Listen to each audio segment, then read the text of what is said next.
Hello, welcome to the Voices Heard Lives Empowered podcast, brought to you by POhWER. It is Race Equality Week, a UK-wide initiative that brings together organisations and individuals to address the barriers facing race equality in the workplace. In this episode, we will talk to Rhyana Ebank-Babb, an independent advocate and chair of the POhWER's Anti-Racism Network Group, about race equality, the work being done to effect change, and what organisations can do to begin their journey to race equality. I hope you find it useful and enjoy.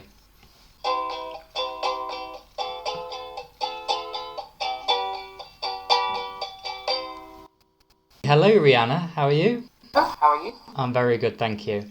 Race Equality Week, what is it and why is it important? Okay, so Race Equality Matters Week is so important because this is the first and only UK Race Awareness Week.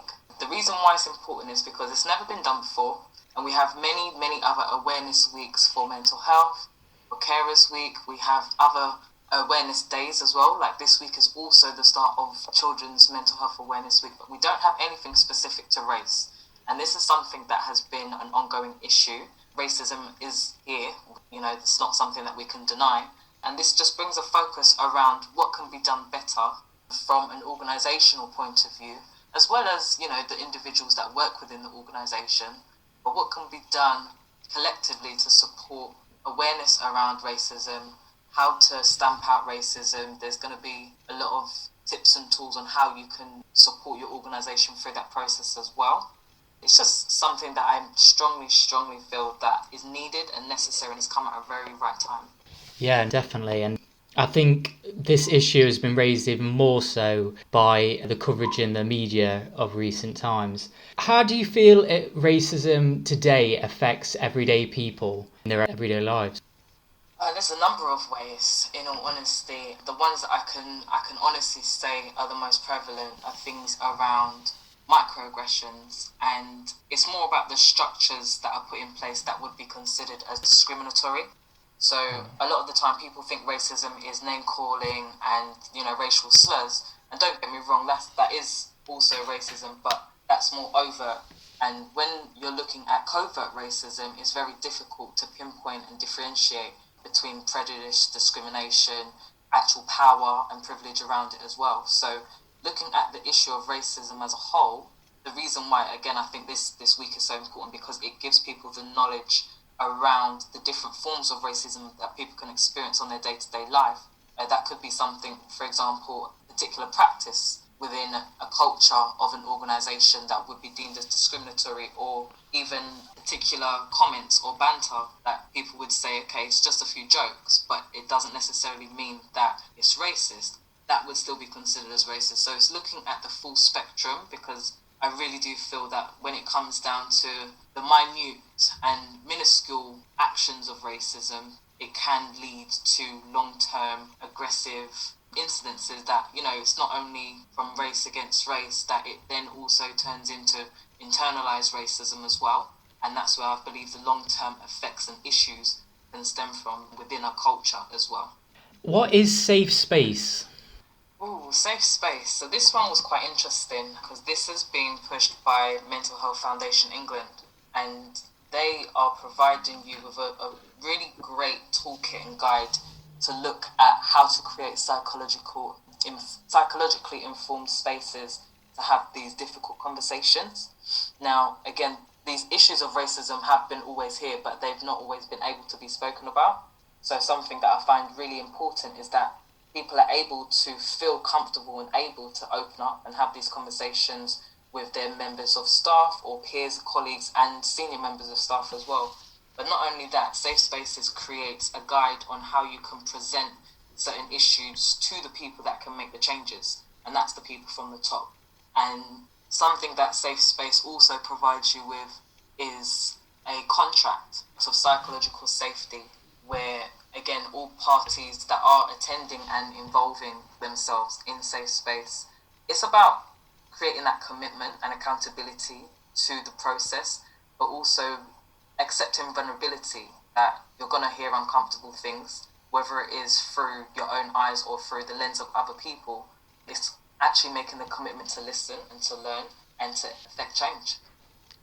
With this complicated issue, you need to have that honest conversation, don't you? And have the space to do that. Absolutely. What is the big promise? The big promise. So this one is quite interesting because you see how a lot of the time we are able to go out and campaign certain initiatives and go forward, for example, go to Parliament or put forward a PR presentation to raise certain awareness. Where we've been in lockdown for like forever, we've not been able to do that. So something that I feel that the big promise has actually been able to do is a virtual campaign to show people's solidarity for the process. So whether you're an individual making a promise and a pledge, or you're an organisation, make an outward statement to state that you are engaged in the process of anti-racist practice and actions, but it also creates a momentum for continuing the conversation. So it's not just a promise, it also comes forward with some charters. You're able to keep the commitments movable so that way you can continue doing that work. Well, that brings me on to the race code. Could you tell me a bit more about the race code, what it means and what's its purpose? Yeah, absolutely. So the race code, I feel like I've been singing about it for ages, but the race code, it was first published last year, and this initially is by Dr. Carl George. However, he's come together with a few contributors that I would honestly say are absolutely amazing. They've developed the race code based on the thousands of recommendations that have been put forward previously, such as the Parker Review, and it compiled to 200 recommendations in all. Now, the severity of each action is what kind of was lost in translation. For example, there may have been recommendations for low-level implementation and a complete overhaul. Now, companies and organisations are very much confused on how to start the foot on actually making changes to their company. So the race code is a sequential blueprint, and it's full of apply, explain, and report. It's designed to be split up into 4 principles of reporting, actions, composition, and education. And the recommendations fall into those 4 principles where you're able to apply them no matter the level of education that you have, or the size of your organisation, or the sector that your organisation is in. You're able to apply the race code in any way, shape or form. What I do like about it is that not only it's gone under review, but they've given a lot of information about how to apply it as well. So there was training that was delivered last week, Wednesday, just before we had gone forward for our presentation to the board, which was very helpful, to say the least, because it was able to speak about not just the surface level interventions such as, writing a statement or making a pledge. It's actually looking at, right, how can we do reverse mentoring? How can we invest in ethnic groups? That is what the race code is about. It's pulling together all the principles, all the recommendations together, because, again, a lot of these actions have been done before. There's no point in doing more reviews, more recommendations. They're all there. It's about implementing it. And this is somewhat a governance code and accountability framework, as Dr. Carl George likes to say, and to make sure that these things happen and they stick to their word. Yeah, and I think it's really good that the organisations have some guidance on how to apply it, because they might have best of intentions but not know necessarily how to apply it to their organisation. So I think that's really good. Is there any other advice you would give to organisations who would like to address the issue of racism? I would say one of the first things to kind of get the ball rolling is acknowledgement. I can't really say much more than that, but there needs to be acknowledgement, because when you are able to start looking at what to do, rather than it being a tokenistic gesture of, okay, let's be compliant to something, it's more around, let's acknowledge that something is happening, find out the root cause within our own organisation on, if there is anything that can be done from within, or is there something more that we can be doing externally, whether it is, for example, supporting organisations that are doing anti-racism work, whatever that may look like, would be amplifying the work that they do and campaigning for the work that they do, or if it's internal, what kind of restructuring could be done?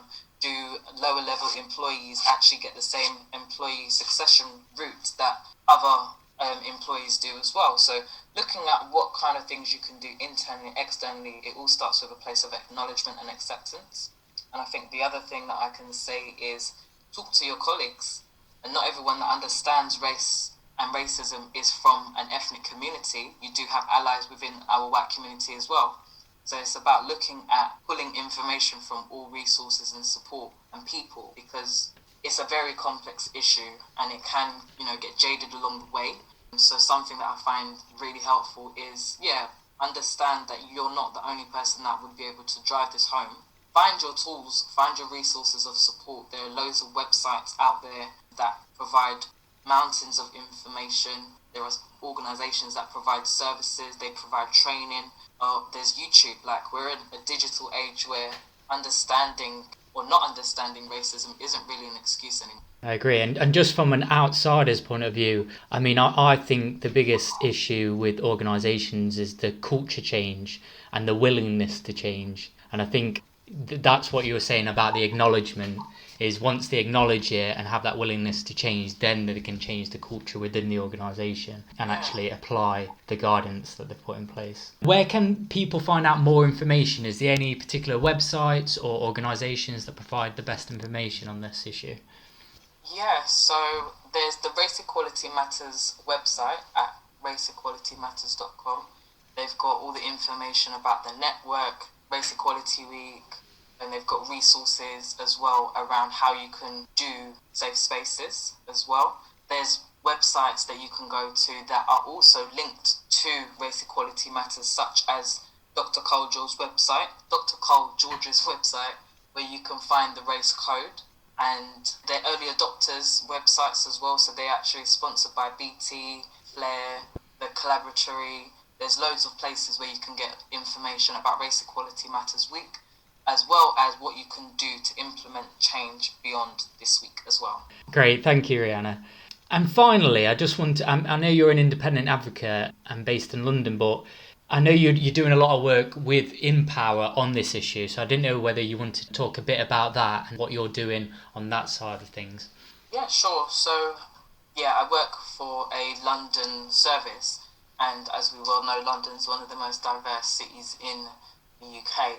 So how that's kind of applying to the work that we're doing with the internal anti-racism group is we're looking at data, and this is something else that we probably should have touched on, but data is such an important thing because, again, this is where we've been able to get the information for these different recommendations in order to know that something's not right here.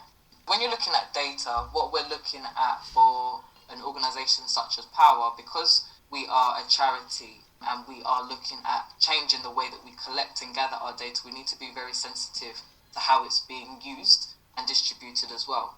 So something that we have been involved in is the formation and reframing of the NDTI outcomes framework. So anyone that doesn't know what that is, it's basically a database of being able to collect, store and utilize diversity data in order to utilize it for the betterment of not only the organization and the individuals that we work with, but creating social change and structural change within the political sphere as well. So an example would be if we get the data from one client that shows that they identify as an ethnic minority and they've been supported with an issue around their disability and they're male, for example, we know that we've captured 3 different pieces of data that will serve us on our diversity target setting, and also when we are going out to source new business or to actually campaign for different initiatives to be put forward for example, ethnic minorities or other groups, or even groups that need to be identified as disabled, for example, we know that we can reach a broad range of individuals from the data that we're gathering through the NDTI framework.